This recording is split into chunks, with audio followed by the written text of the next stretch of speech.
易欢姑娘啊，一会儿皇上可就来临幸你了，可千万不要忘了之前学过的规矩哦，好好的侍奉皇上。好，挂帘子。这。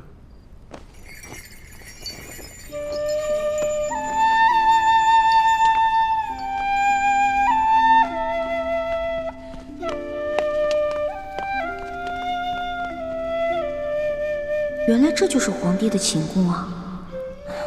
也不知道龙小弟究竟和康熙那个小皇帝说好了没有？朱哥哥给我准备的丝巾没有了，万一这小皇帝临时起了色心，假戏真做了，那可怎么办啊？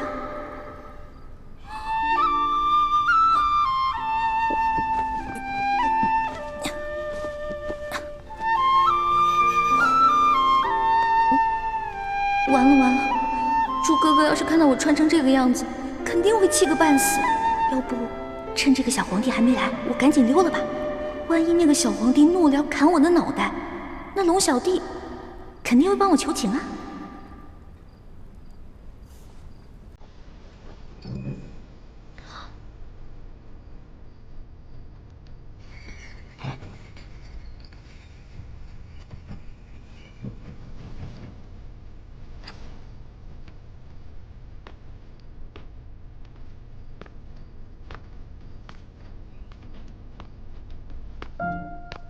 你要去哪儿啊？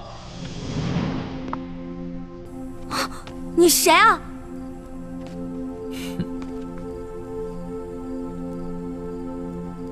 除了朕，还能有谁啊？你是皇上？你是皇上，为什么要戴面具啊？啊，朕喜欢在临幸后宫嫔妃之时，玩一些有情趣的小游戏。臣女易欢叩见皇上。皇上万岁万岁万万岁！起来吧，这里又没有外人，不必那么拘束。谢皇上。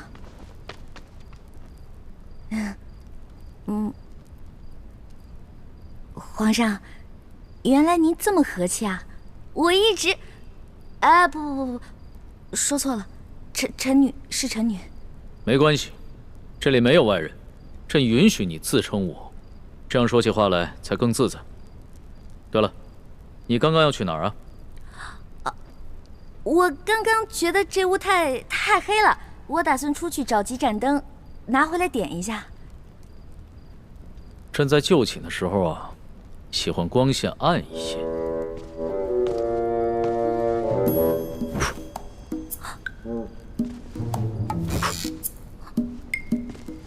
皇上！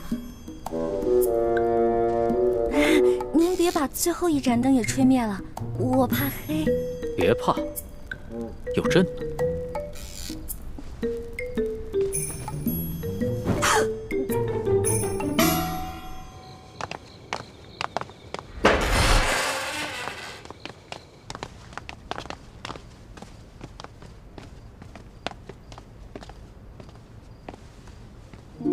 微臣李建清叩见厉贵人。李太医免礼。谢厉贵人。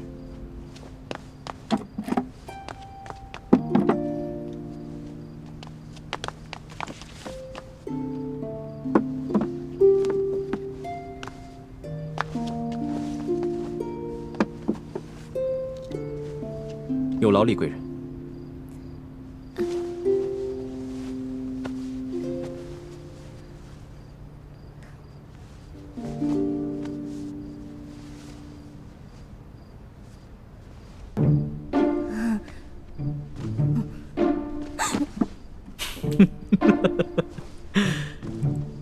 你看起来好像在发抖啊，很怕朕啊？我没有，我只是觉得这屋子比较冷而已。哦，你穿的这么少啊，难怪会冷。要不然这样，你到朕的龙床上躺一会儿，盖着被子暖暖身子。让我上床，这小皇帝果然没安好心。我突然不冷了。那就让朕抱抱你，替你暖暖身子。你果然很怕朕啊！可是朕听龙三说过，你的胆子一向很大，你在他面前提起朕来，那可是从来都不怕的呀。皇上，我不是怕你，我就是怕你离我太近了。咱不是说好了的吗？朕和你说好了什么呀？不是我跟您说好的，是龙三跟你说好的。您忘了，咱们这次只是将计就计，您假装宠幸我，为了博取鳌拜的信任啊。今天晚上的事情是假的，不是真的。朕确实是和龙三定下了这条将计就计之策。只是这漫漫长夜，何苦虚度？咱们也不必演戏了，就让朕真的信了你。再说了，这全天下又有哪一个女子不想做朕的女人呢？皇上，这天下女子也不尽是贪图荣华富贵之辈啊。对大多数女人来说，她们与其与这个后宫佳丽3000争宠，不如找到一个白头偕老、心心相印的有情人。那唐代鱼玄机就说过呀：“易得无价宝，难得有情郎。”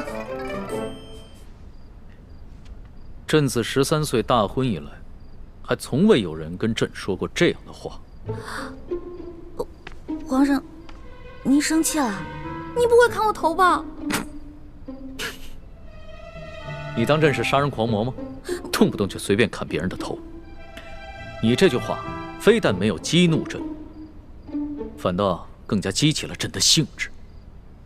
我看咱们也不必苦苦做戏了，就让朕真的信了你。待共度良宵之后，朕便封你做贵人。皇上，你觉得如何？皇上，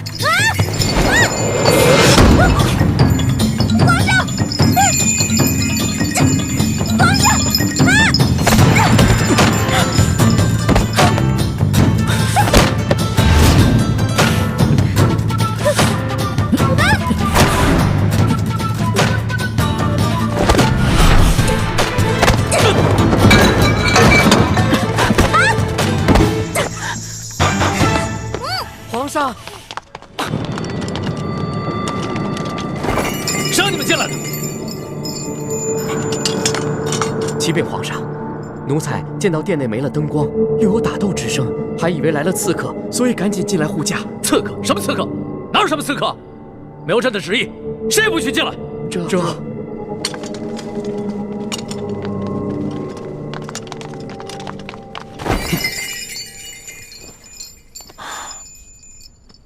好了，别再动手了。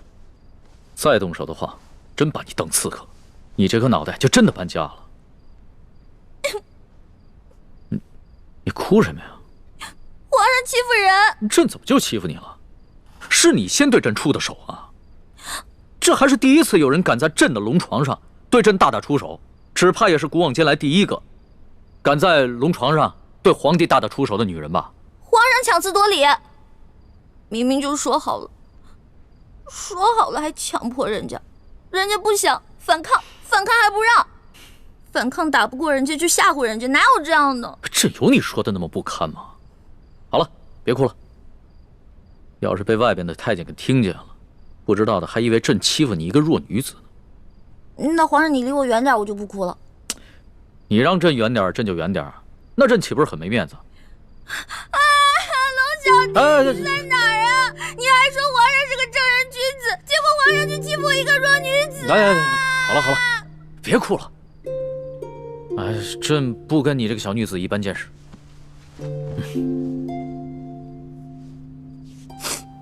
去找太医院的当值赵方抓药，我还要留下来给厉贵人扎针。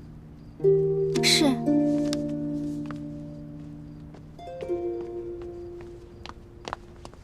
你去烧壶热水，一会儿我要替厉贵人更衣。是。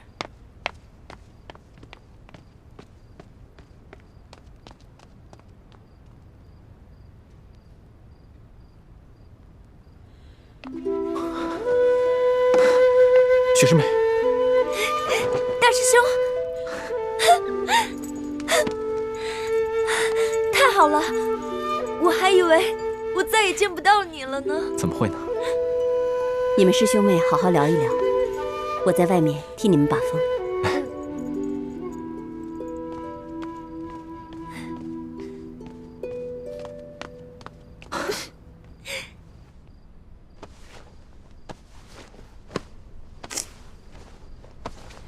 你找什么呢？我想找个手巾擦擦脸。这龙床上哪有手巾啊？朕也不想传太监打扰我们。哎，你又想干嘛？放心吧，朕不会动你的。朕堂堂天子，一言九鼎，给你擦个眼泪。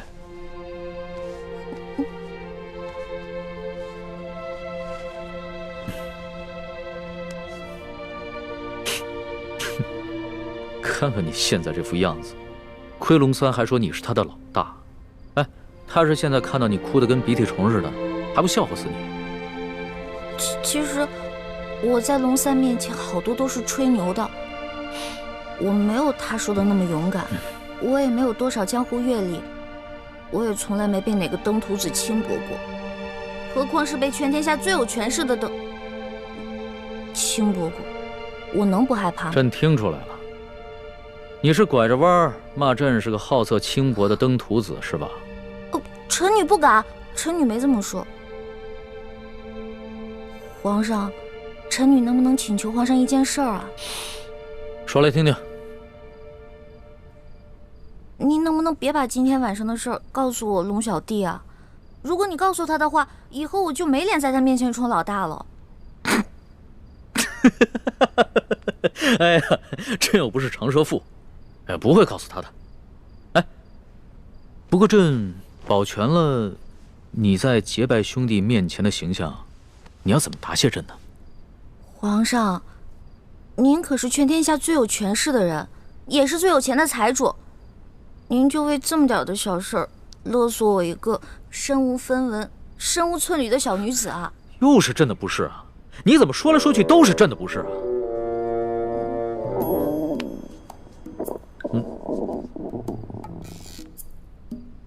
什么声音？是我肚子叫。我今天晚上实在太紧张了，所以没有吃晚饭，现在特别饿。朕想起来了，你最大的爱好就是吃。龙三跟朕说过，你现在在替朕办差，朕也不能让你饿着肚子。说吧，想吃什么？谢皇上，我想吃烤鸭、炸虾丸子、蒸乳酪，还有黄焖小羊排，还有素八碟、珍珠翡翠羹、水晶包子、豌豆黄，再加一壶桂花酿。哎，皇上，您怎么知道我喜欢吃什么呀？这个是龙三跟朕说的。龙三跟朕说呀，你们两个头2次见面的时候啊，你都在跟他抢吃的，朕听着有趣儿，所以印象也就特别深刻。这个龙三，以后再也不理他，怎么把我什么都告诉人家？朕可不是人家，朕是皇上。来人，掌灯，传膳。倾城，你进宫的这些日子以来，过得还好吗？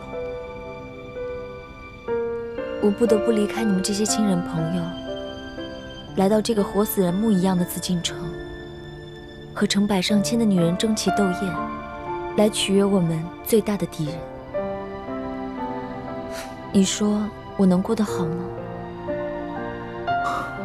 对不起，倾城，要你冒名顶替舒婉欣进宫的方案，我本来是不同意的。可这是6位师傅一致的决定，我也无力反对。大师兄，你不必自责。就算你反对，我也会主动要求进宫的。毕竟我们这些在明珠谷长大的孩子，没有一个人能为自己活着。就连单纯任性的小师妹，不也阴差阳错地进了宫吗？是我太无能了，还要让你们几个女孩子冒这样的风险，忍受这样的侮辱。今晚，一欢也要被召去侍寝了，也不知道现在怎么样了。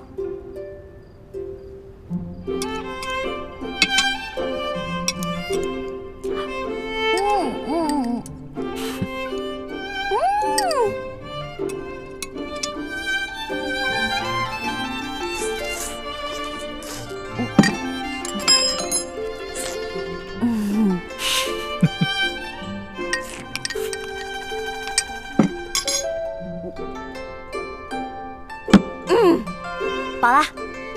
吃好了。谢皇上恩赐。撤掉吧。这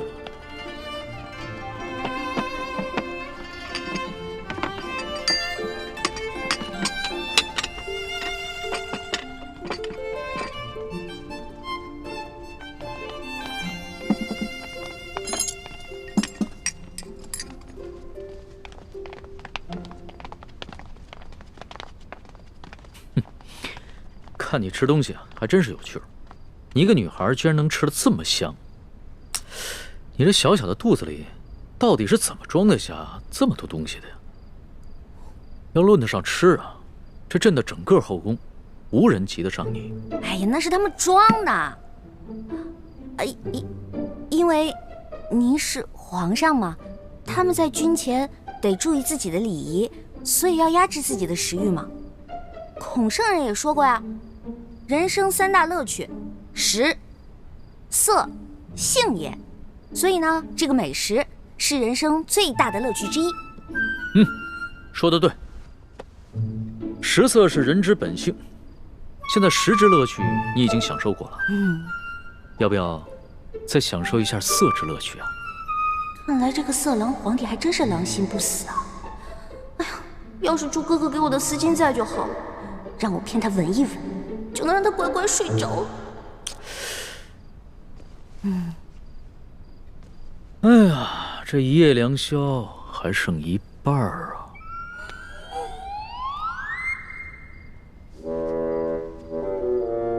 你要不要到朕的龙床上休息一下？哎呦呵！你又想干嘛呀？皇上，吃太多了，我撑到嗓子眼儿了，我想运动消化一下，可以吗？行，要是连这个朕都不准，那朕岂不是很不懂得怜香惜玉啊？你既然想消食，那就请便吧。谢皇上恩典。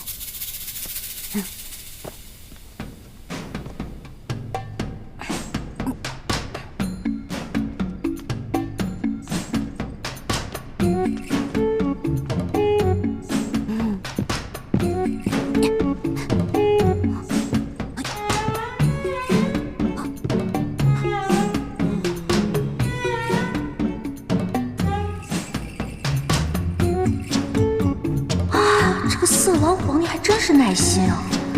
看来是打定主意要吃了我总不能就这么运动一晚上吧？这可怎么办？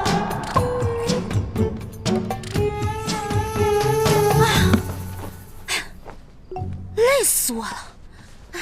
你累了啊？那要不要到朕的龙床上休息一下？哎呦，皇上，我可能吃坏肚子了，我肚子特别疼。刚才吃了好多杂七杂八的，特别疼。现在你肚子疼啊？那要不要朕传个太医给你瞧瞧？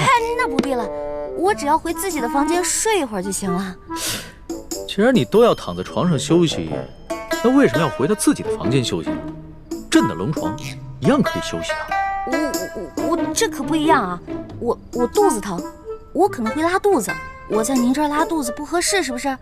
我得保持在您面前的仪态，所以还是让我回去吧。你要是真吃坏了肚子想方便，那朕的寝宫里面也有金逆桶，你用吗？我方便在您这儿？哎，不合适，皇上，您可饶了臣女吧。人食五谷生百病，吃喝拉撒那都是正常的事情。要是连这个朕都接受不了，岂不是有违人伦？哎，你别紧张，要是真吃坏了肚子，你就在朕这儿方便，朕不介意。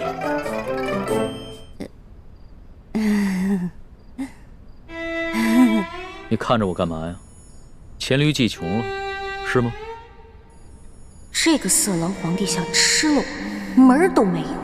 哎，有了，我可以骗他行酒令，我灌醉他。为什么又不说话了？是不是又在想什么花招啊？哎，皇上，咱们玩耍骰子赌酒吧。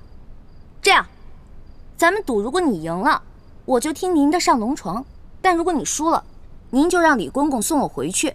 怎么样，敢不敢赌啊？这倒是挺有趣的，还从来没有人敢跟朕耍骰子赌酒的。好，朕就依你。来人，上一壶酒，再加2副骰盅。哎，等一下，上一坛酒。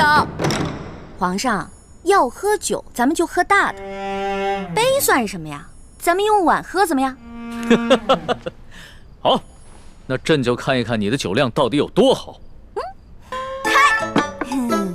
皇上，不好意思啊，您输了，喝酒，喝。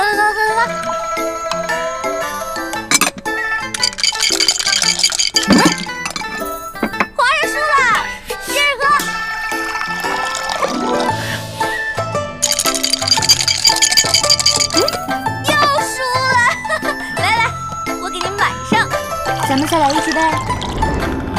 不要，皇上，不要，真不要。哎，去哪儿啊？这酒还没喝呢。皇上，哎，皇上，皇上。哎呀，让我看看皇帝长什么样。让我看一眼。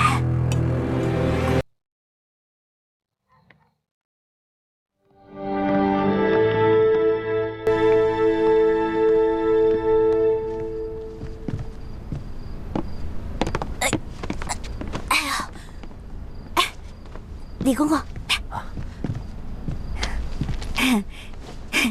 今天多亏了您了，拿着吧，拿着吧。易欢姑娘，你可真是大方啊！哎，今天我看皇上对待易欢姑娘，比封了正位的娘娘还要特殊。易欢姑娘日后一定能够飞黄腾达。哎，多谢李公公了。这假如以后皇上再传我侍寝的话，还得有劳李公公多多照顾。小小诚意，小小诚意啊！等我以后飞黄腾达了，少不了你的好处。好说，好说。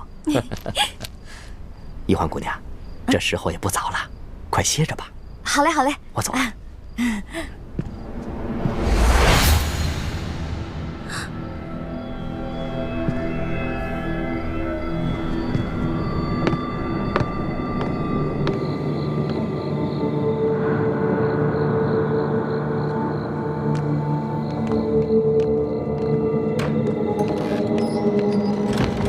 公公，这儿有没有方便的地方？咱家带你去吧。哎呦，那有劳公公了。原来这个李公公就是鳌拜埋伏在皇上身边的内线，那他肯定早就得到了鳌拜的指示，所以才会不动声色的关照我。别怕，是。你怎么穿成这样？朱哥哥，你怎么来了？那康熙有没有碰你？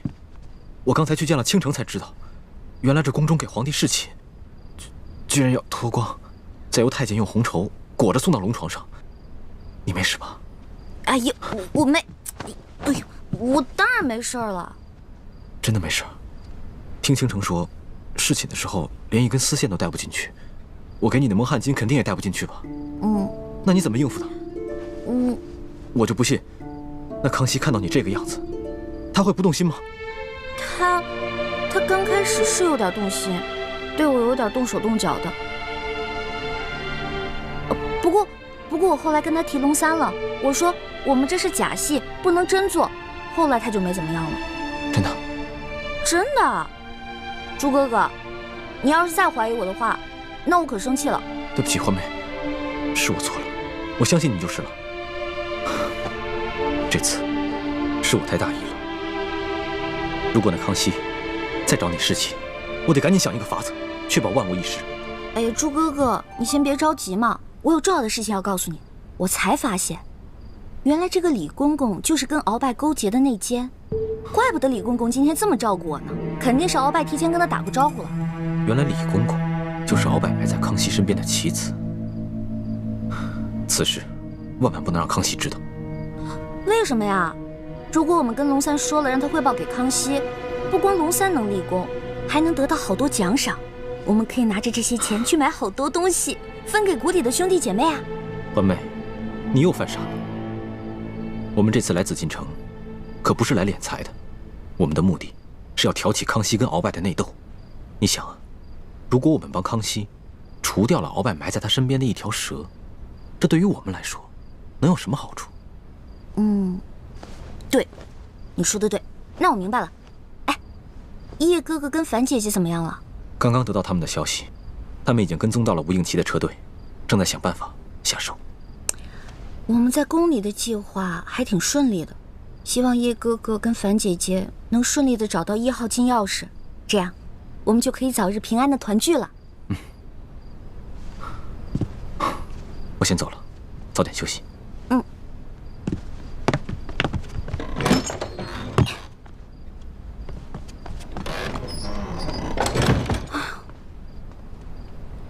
折腾了一晚上，也没看到那个小皇帝长什么样。他长什么样呢？你觉得如何？皇上啊！嗨，我管他长什么样呢，反正不过就是一个风流流氓鬼。呸！不管了，睡觉去了。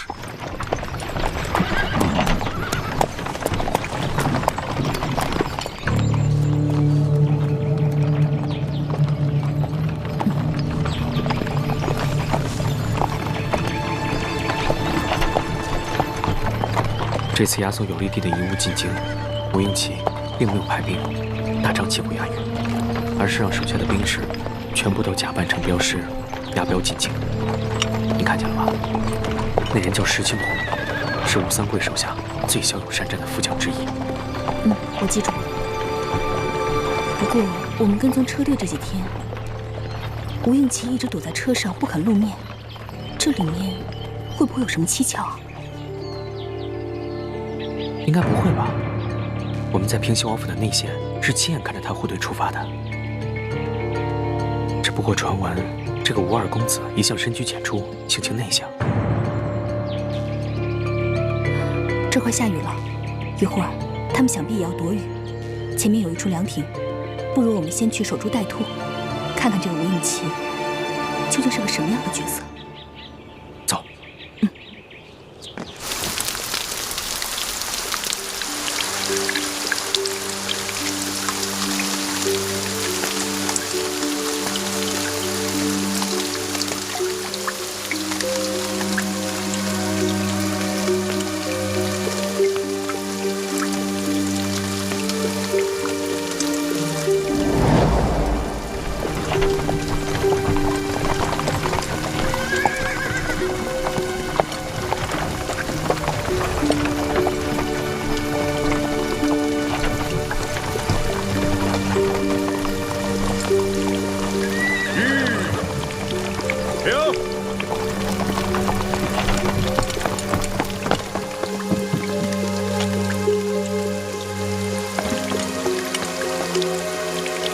二公子，前面有座亭子，咱们到前面避避雨，休息休息。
没想到吴三桂这个大汉奸的儿子，居然长得一表人才。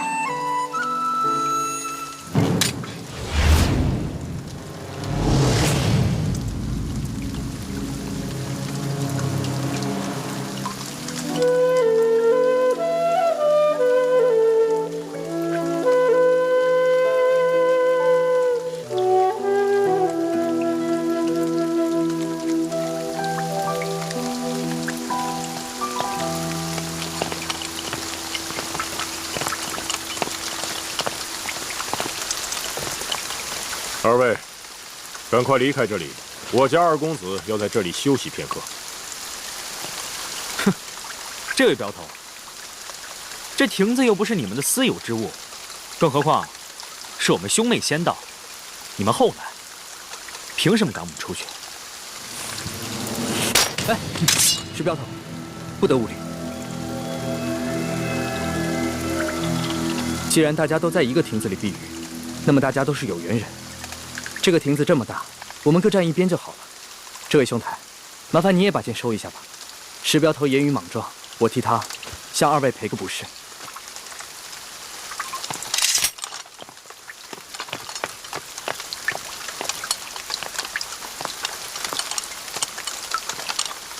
二公子，请。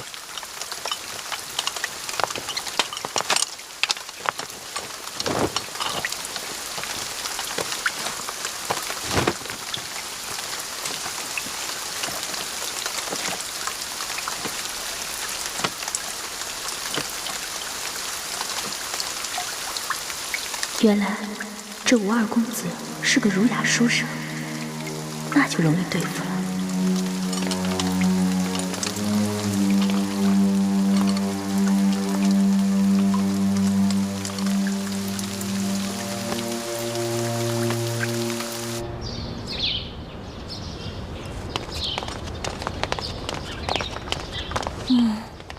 这个龙小弟怎么回事？还不来？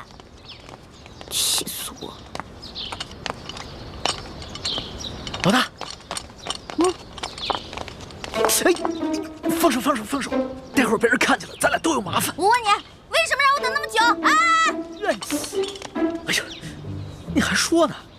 要不是昨天晚上你把皇上灌多了，啊，今天我值班，他没醒的话，我能擅离职守吗？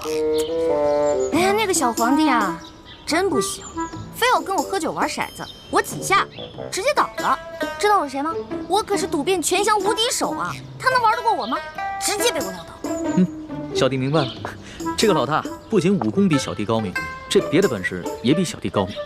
那是，不然怎么做你老大呀？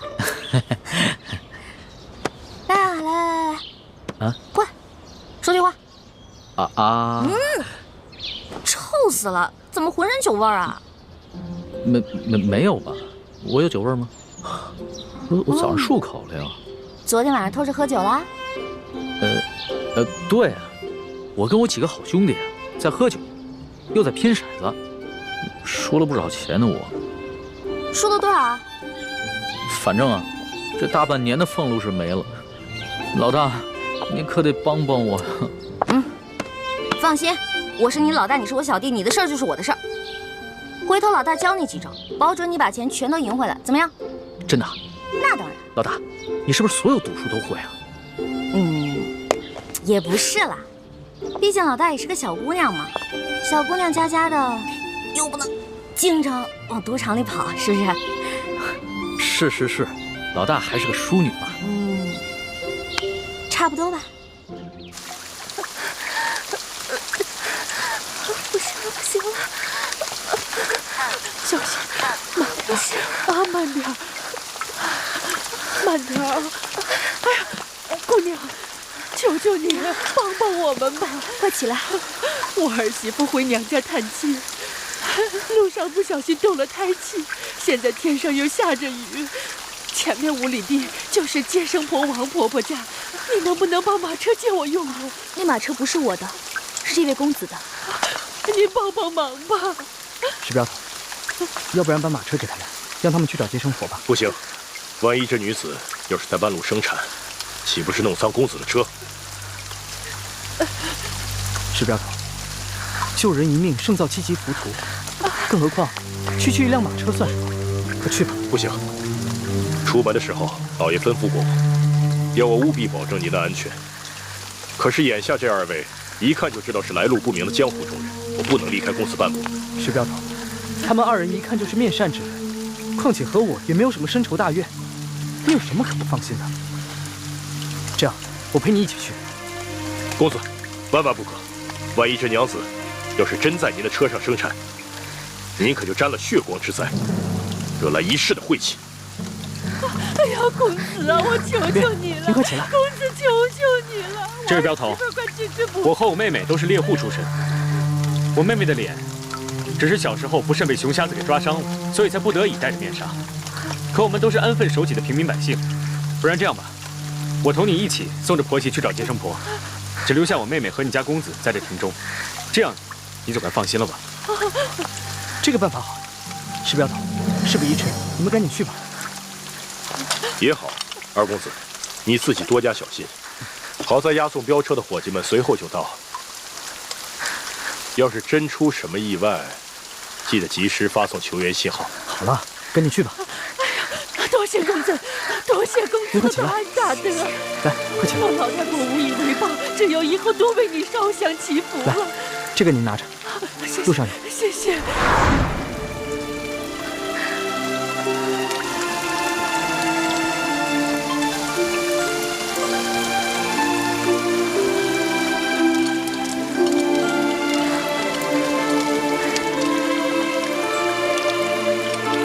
你跟我走，慢点。剩下的兄弟们留心点。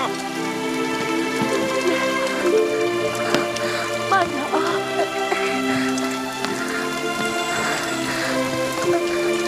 慢点啊！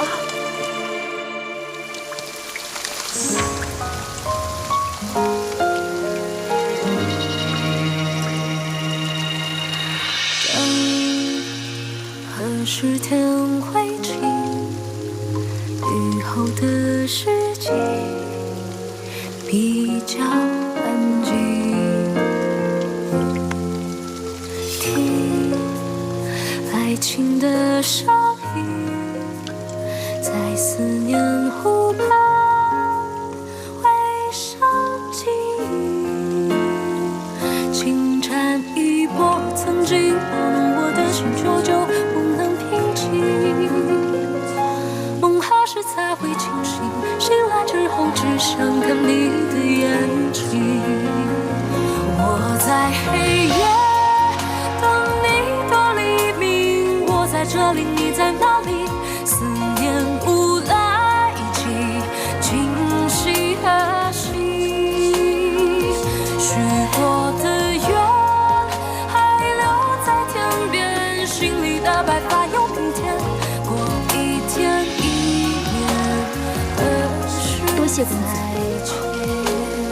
姑娘，我看这雨一时半会儿也不会停，伞你还是自己留着吧。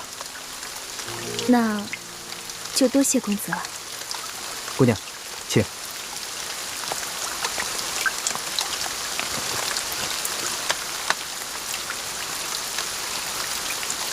不知你们兄妹二人是要赶往何处？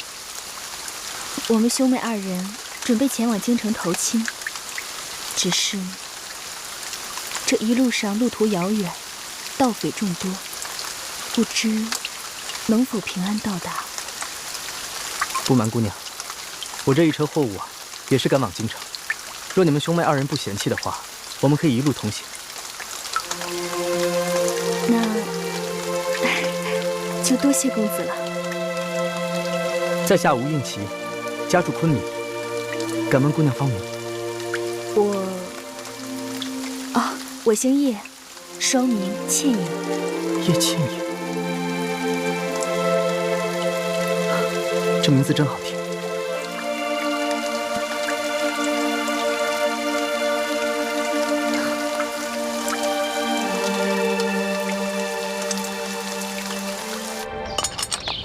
老大，跟你说一件事儿。接下来呢，皇上为了掩鳌拜耳目，会接着找你侍寝。昨天晚上，皇上是不是对你还算客气啊？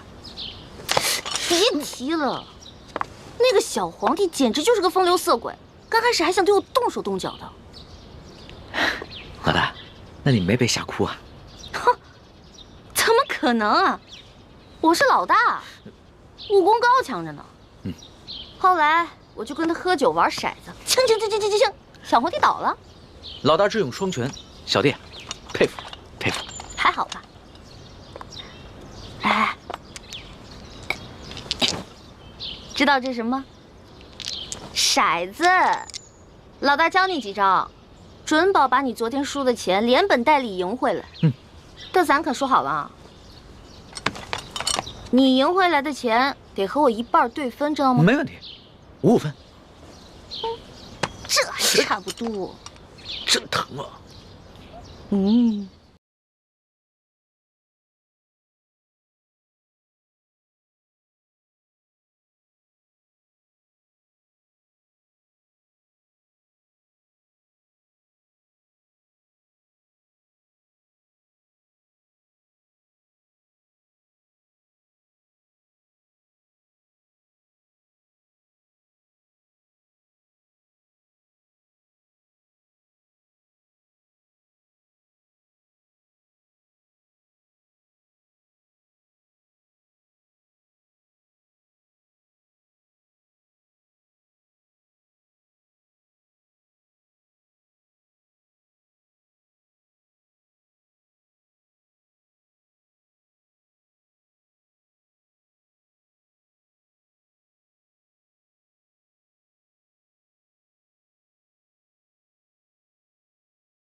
这下万无一失了。什么万无一失啊？皇上。没什么。皇上，您要是想安寝的话，我就下去，您躺在这龙床上，然后1个时辰以后，让李公公把我抬回储秀宫就行了。朕还不到2更天呢，朕还不想睡觉。说吧，今晚想吃一些什么？不瞒皇上说，昨天吃太撑了，结果今天积食1天，什么都吃不下。你要不要朕选个太医给你瞧瞧啊？不用了，宣太医又得吃药，我这从小到大吃药，我都害怕了。我看你这活蹦乱跳的，也不像有什么病症，为什么从小到大要吃药啊？我不有一个头疼的隐疾啊，这病起来吧，简直要人命。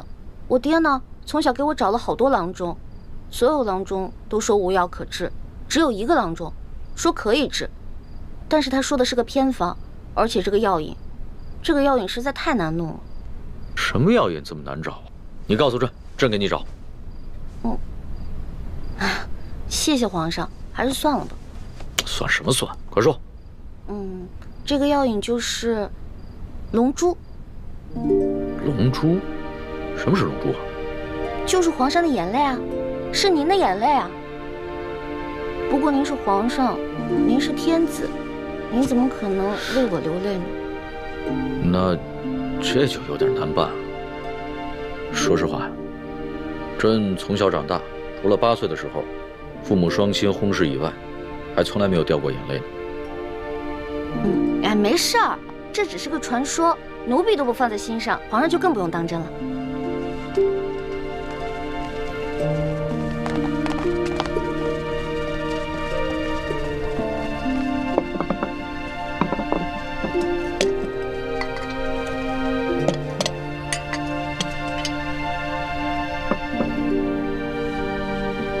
您这是干嘛呀？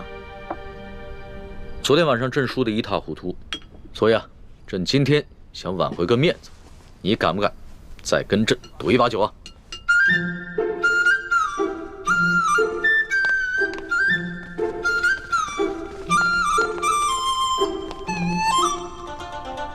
可以啊，不过到时候皇上输了可别赖账啊。你放心吧，朕虽然有色心啊，但是更有毒品。你说什么？那个李公公长得跟我一模一样。不错，我已经吩咐奕欢，让他万万不能告诉龙三，李公公就是鳌拜的内奸。那他叫什么名字？李德福。李德福。他的耳朵后面，他的左耳后，是否有一颗黑痣？不错，义父，你怎么知道李公公的左耳后有一颗黑痣？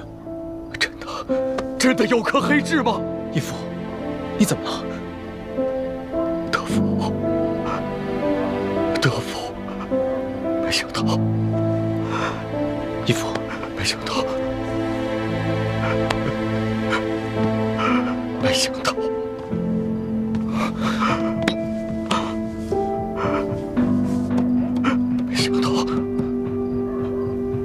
没想到他还活着。义父，他还活着，而且他还进了紫禁城，当了大内总管。义父，这李德福李公公，他就是我的孪生兄弟呀！什么？李公公是你失散多年的亲弟弟？不错，我们2兄弟本是陕西贫寒农家之子，我叫李德禄，我的亲弟弟就是李德福。李定国是我成年以后自己改的名字。10岁那年，家乡遭了兵灾，我的父母就死于乱兵之手。我和我这个孪生兄弟就成了孤儿，颠沛流离，不知所举。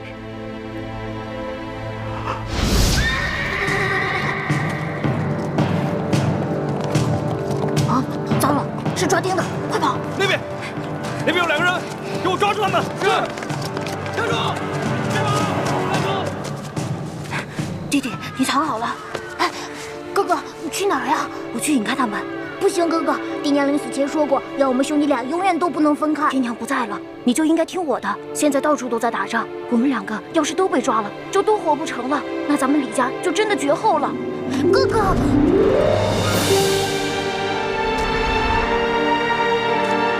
三姐妹，快！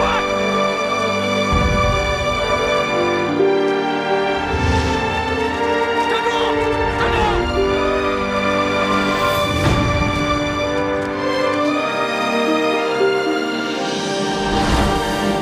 为了保护我弟弟的命，我拼着自己的性命不要，去引开军兵。后来，我被张献忠的部下掳走了。张献忠见我体格健壮，就将我收作义子，从此跟着他南征北战。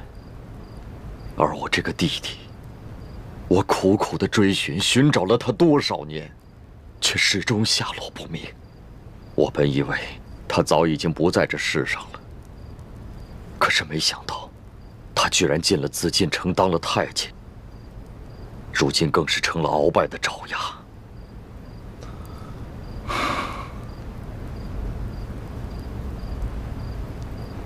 义父，要不要跟他挑明身份，让你们兄弟相认？不，如果你跟他挑明关系，那你跟易欢就暴露了。我这个兄弟失散了这么多年，他现在变成了什么样的人，我是一无所知。他是否还顾念着跟我的手足亲情，我毫无把握。我们不能冒这个险。好，那我暂且不动声色，慢慢观察，慢慢找机会去试探他。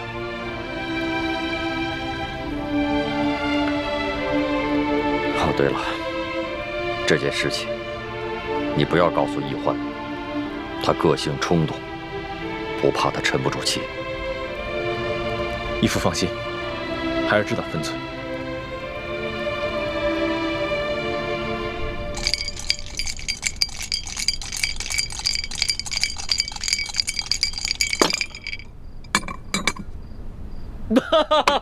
你又说了，来，喝。干嘛？朕都愿赌服输了，你还想来仗啊？有鬼！什么鬼？这好奇怪啊！皇上，你今天掷骰子的手法怎么变得高明起来了？昨天掷骰子10把当中，你最多只能赢3把，可是今天却跟我不相上下了。朕今儿个下午找了几个会玩骰子的侍卫学了一下，朕是天子，天资聪颖，学什么东西一学就会。可是你这掷骰子的手法，我怎么看着这么眼熟呢？是不是龙三啊？果真是他，他居然把我传授给他的独家秘籍传授给皇上了。哎，你不要管龙三了，你虽然是龙三的老大，但朕可是龙三的主子。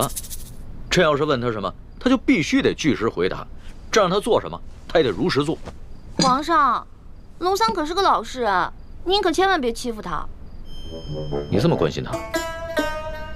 我在我们这一辈当中是年龄最小的，所以呢，好不容易当个老大，而且他这个小弟还特别的崇拜我，我当然得维护他、保护他了。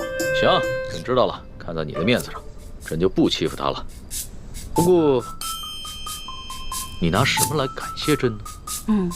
皇上，您现在特别像我认识的一个姓周的乡绅老头。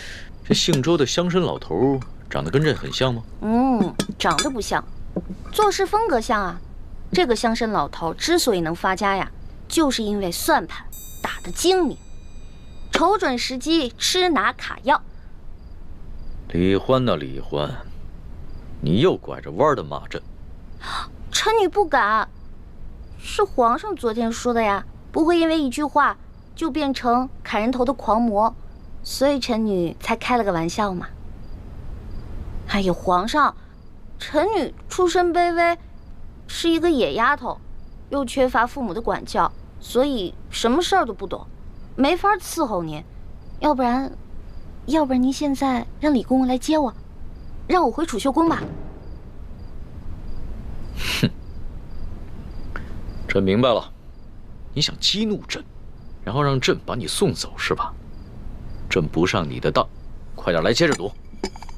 咱们说好了，你要是输了，可就得上朕的龙床。现在不输不赢，来！天哪，再这么赌下去，他的技术越来越娴熟，我的输面就会越来越大，这可是大大的不妙啊！皇上，您想让我赌也可以，不过得答应我一件事儿。你说说看。我一直都不知道天子长什么样，能不能把您的面具给摘下来啊？朕这几天上火长了几个火疖子，不便见人。难道他真的长得很丑，不好意思让我看？皇上，您看咱们也喝了好多酒了，要不然咱们先去您那龙床上躺会儿呗？上朕的龙床？你就不怕朕占你便宜啊？不怕呀，皇上一言九鼎，肯定说话算数嘛。那可不一定啊。朕虽然是天子，但是朕也是个男人。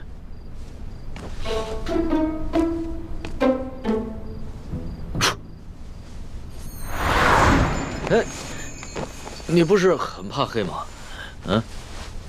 有皇上在，奴婢就不怕黑。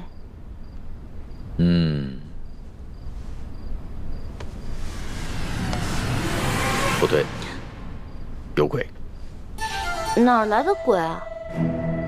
你不是一向很害怕朕的亲近吗？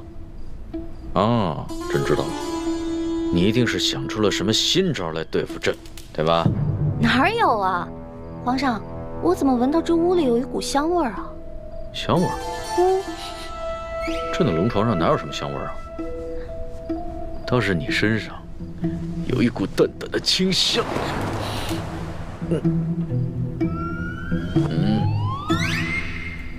皇上，皇上，咸猪手，不对，咸龙爪。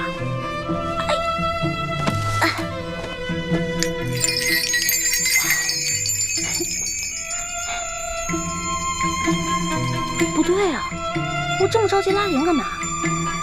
先看一看这小皇帝长什么样，一直戴着面具，得多丑啊！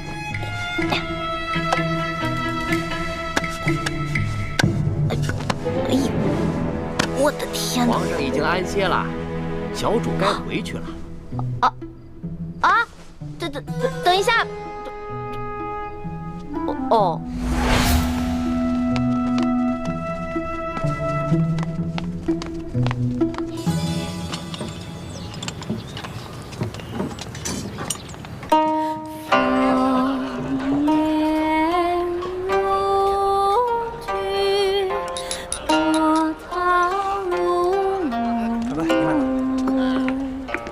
来，昨日在雨中，多亏吴公子侠义相助，否则那婆媳二人性命难保。我们兄妹且待那婆媳二人敬吴公子一杯。不必客气，在下也不过是举手之劳。哎，石镖头，不如跟我们陪饮一杯。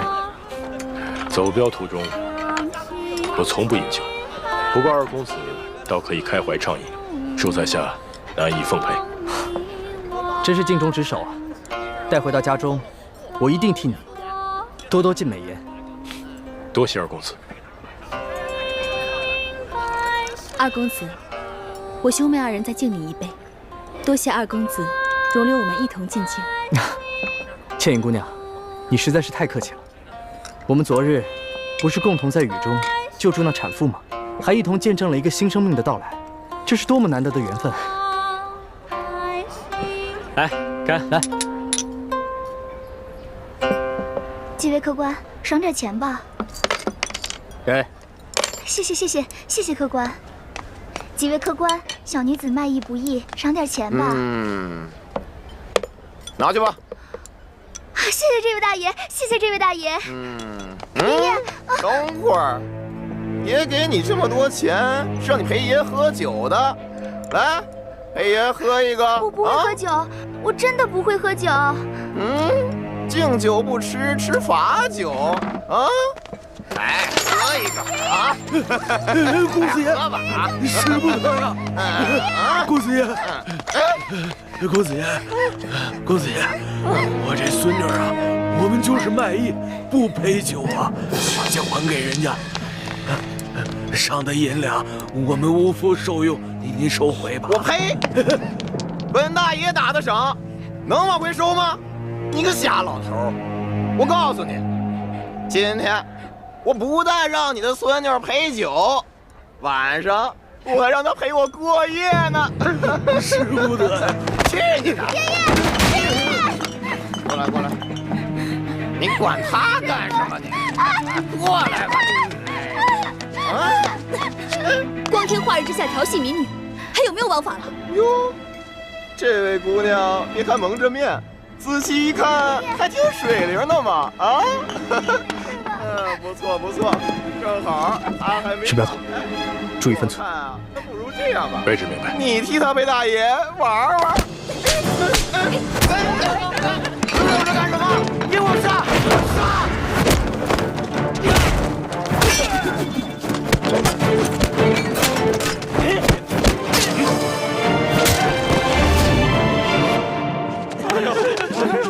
快走！快走！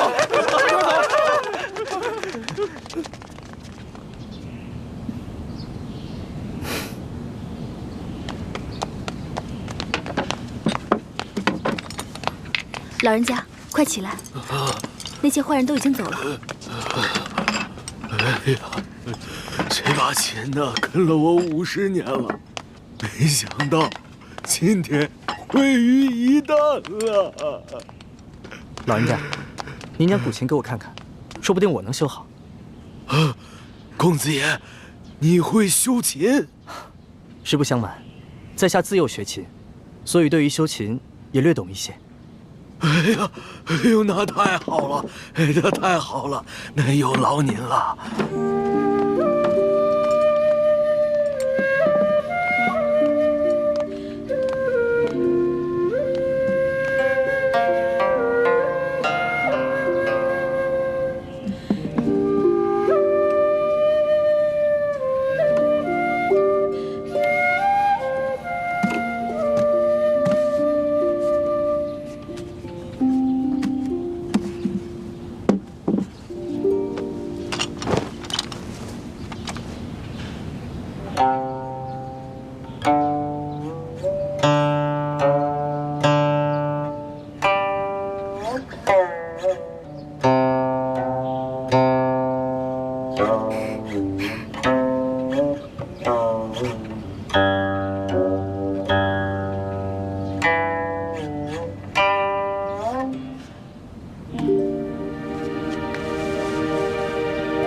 老人家，这琴已经修好了。